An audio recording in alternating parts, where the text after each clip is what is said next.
at the same time, there are other characters in the book who respond to that sense of place in a different way.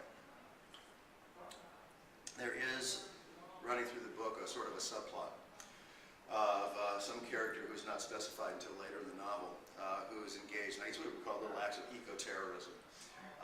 He is wandering around by night, killing fish in a fish hatchery. And the way he does this is this contraption that he wears called Shock Pack that electrocutes the fish. Now, I don't know if this is, of course, this kind of arcane knowledge, but guys who work for fish and game departments, they use these things. This sort of a big generator engine. You put it in this big pack on your back, and they have a kind of a wand that sticks out here, and you put it into the water, and you shock the fish. And you say, oh, this is terrible. But you stun them with electrical current. They float up, and then you can sort of count them and see how, what the water looks like and what kind of population you have. And when the novel was in early stages, sort of idea stages, I was out fishing, and I ran into a couple of these guys. They're out there with their little rubber boots and their packs on, shocking fish and taking notes and doing things like this. And I asked them, I said, if you use one of these things in a fish hatchery where they have troughs that lots of little fish are packed into, and you kind of turned up the juice and stuck it in there, would it electrocute the fish? And they went, well, yeah, of course. And they went, gave me this kind of look, like, who the hell had they run into out here? And I just sort of meekly nodded and walked away and said, thank you very much, I knew it would work. And this is the first time we meet this killer. The fish had died easily tonight.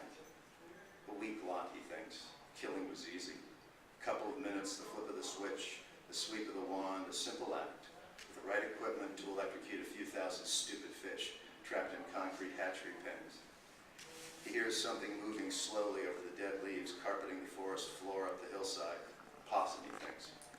Bending to half his height, he waddles into the cave and drags the big pack frame in behind him. Inside the small, oval hollow of the cave, he can crawl about easily and sit cross-legged with nearly a foot of space above his head. By the light of a small flashlight, he slides the pack into an enormous nylon duffel bag and zips it shut. The hip boots make a sucking sound as they slide from his legs, and he sets them to the side. From a smaller duffel containing spare batteries and an extra flashlight, he removes a worn pair of deck shoes and closes the bag. The two duffel bags are stacked neatly against the cave wall. He wriggles his feet into the deck shoes and leans back, sitting, pressing his back into the cool damp of the cave wall. Binoculars dangle by a strap from his neck. He switches off the small flashlight, and the cave collapses into pure dark around him. He gropes for the pulse of the mountain encasing him, listens, and waits to exhale the weight of tonight's killing. This was not his first attack. The first time had been small-scale, sloppy, erratic, a mess, with bodies popping from the pens, flopping on the ground, occasionally mashed beneath his boots. After that experience, he made the necessary adjustments and had now become a precise and efficient killer. The power settings were exact and correct, and he transacted wholesale slaughter quickly.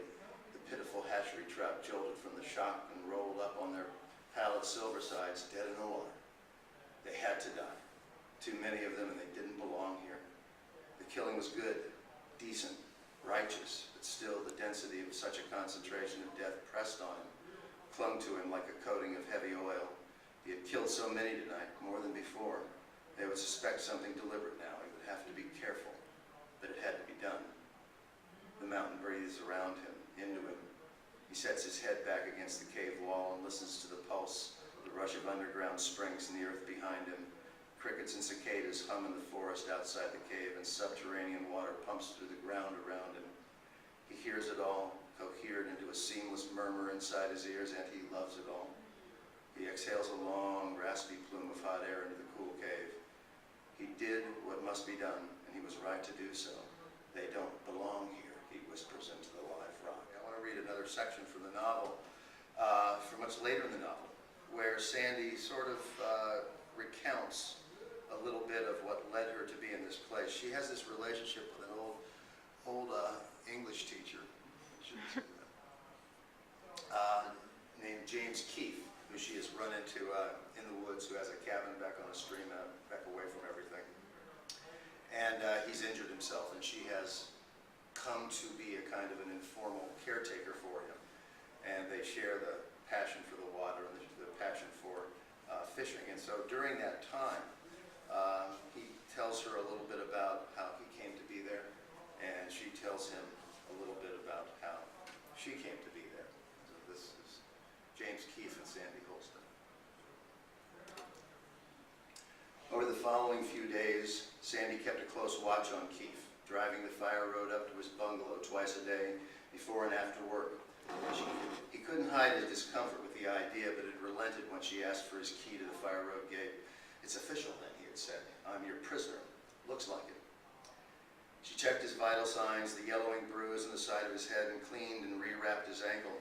She emptied his refuse, washed his dirty glasses and thermos, and replenished his supply of water, juice, and chicken broth.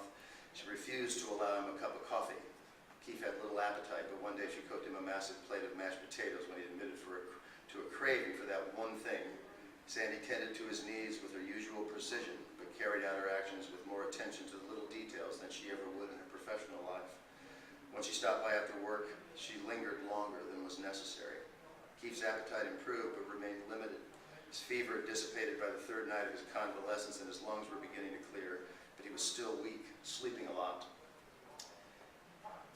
Reclined in the armchair, her eyes periodically fell upon the gleaming silver canister, solitary on the shelf above the tying bench, the place where he keeps his dead wife's ashes.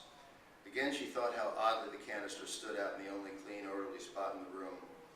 As she stared at it, she realized that her ministrations to Keefe should include keeping the remains of his dead wife in their usual condition.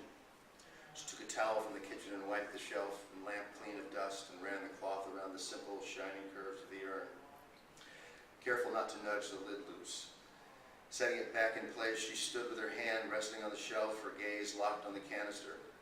She found Keefe's altar to be a troubling mixture of touching devotion and excessive grief. The woman was dead, for God's sakes. People died sometimes, and there was nothing to be done about it. Put her to rest, she was thinking, and the corners of her mouth tightened into a grimace at the moment Keefe's voice rose behind her. She died in a car accident a few months after we moved up here, 15 years ago. Hardly had a chance to get to know the place. "I'm sorry," Sandy said. She wondered if her voice sounded cold and unfeeling, showing her discomfort with his maudlin practice. Keefe's eyes were distant, staring across the room, past Sandy to the isolate urn and on through it. Her hands were beautiful, strong but delicate, perfectly shaped. Sandy removed her hand from the shelf and returned to the armchair. The leather-covered cushion hissed as she sat. When they brought me in to identify her body, her hand fell out from under the sheet. That's all I saw, but I knew it was her. All I needed to see, all I could bear to see, her hand, her beautiful hands. I think sometimes I knew so little about her, but I knew her hands. Sandy wondered if she should say something, ask the dead woman's name or something. She never really wanted to come here. Said it was a place for me. Said it was a place for me. Said there was no real place for her here, but she came anyway because I wanted to. Gave up her house, her life, to come out here with me. She must have loved you very much, Sandy said, straining to make her voice kind and unsympathetic as she had tried to learn to do in the hospitals and nursing homes. Yes, almost as much as I loved her, and that love killed her. Coming to this place only to die a few months later was the worst thing that ever happened. Only one thing could have been worse. What? Not coming to this place. He coughed and reached for a glass of water. Sandy rose and scanned the room, making certain Keefe was adequately equipped for the night and prepared to leave. "So, Nurse Holston, what's your history?" Keefe said, looking up from beneath his blanket on the sofa. "What brought you out here to the heart of our little watershed?" "Moved here from Dalton's Ferry. Took a job at the nursing home in Damascus last spring." "Well then, perhaps this little convalescence of mine is a rehearsal for the inevitable." "Could be, but why here?" "The fishing's good here." "It is that, we know, but something tells my old wits that there's a bit more of a story to it than just a job and some good trout waters. Young woman such as yourself, I appear to have plenty of time to listen." "Later." "Ah yes, later, Nurse Holston's standard response. I'll hold you to that. If you're going to insist on hanging about here, fussing over me, at least you might tell me your story. Amuse an old man. I have nothing else to do at the moment." "Another time," Sandy said, tucking the blanket up to Keefe's chin and walking to the door. Her eyes ran over the room once more, checking before she stepped out into the night.